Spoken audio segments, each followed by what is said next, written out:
யாராச்சும் திரு செந்தில் பாலாஜி அவர்கள் பெரிய பெரியாரிஸ்ட் ஒத்துக்க முடியுமா? இதுதான் திமுக. இதுதான் திமுக. அண்ணன் வேலு அவர்கள் ஒரு பெரிய மார்க்சிஸ்ட் சித்தாந்தவாதின்னு சொல்ல முடியுமா? மக்களே, இப்பொழுது தெரியுதா திமுக எங்கு வலுவிழந்திருக்கிறதுன்னு? இப்பொழுது தெரியுதா இங்கு ஏன் பிஜேபி வளர்ந்து கொண்டிருக்கிறது என்று? திமுக ஓடிய ஊழல்கள் தான் பிஜேபியை வளர்த்துக்கிட்டு இருக்கு.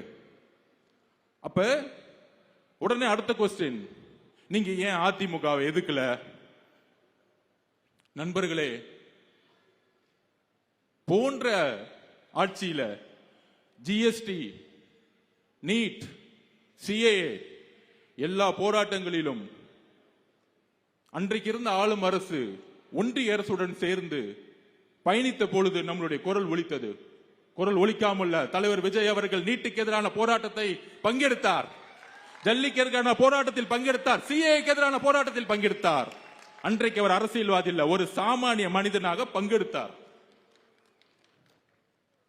ஆனால் ஏன் நாங்கள் அதிமுகவை எதிர்க்கவில்லை அப்படிங்கின்ற ஒரு கேள்வியை பரப்புறாங்க. 1972 எம்ஜிஆர் அவர்கள் உருவாக்கிய பொழுது ஒரே குறிக்கோளில் உருவாக்கினார். அண்ணாவுடைய கொள்கையை இவர்கள் விற்று கொள்கையை விற்று கொள்ளையை குடும்பமாக மாற்றி ஊழலை நோக்கி போடும் பொழுது கேள்வி எழுப்பினார்.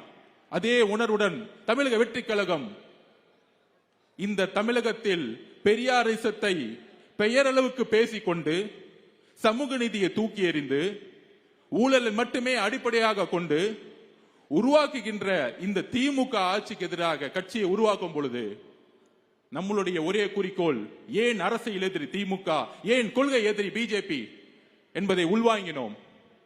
எம்ஜிஆர் அவர்கள் ஆரம்பித்த ஒரு குறிக்கோள், அதை வழிமொழிந்து அம்மா ஜெயலலிதா அம்மையார் அவர்கள் அதே கொள்கையுடன் இருந்து 2014 லேடியா மோதியா என்ற கேட்ட ஒரு குரல், 2016 தனித்துவமாக நின்று அதிமுகவை வென்றெடுத்த ஒரு குரல்.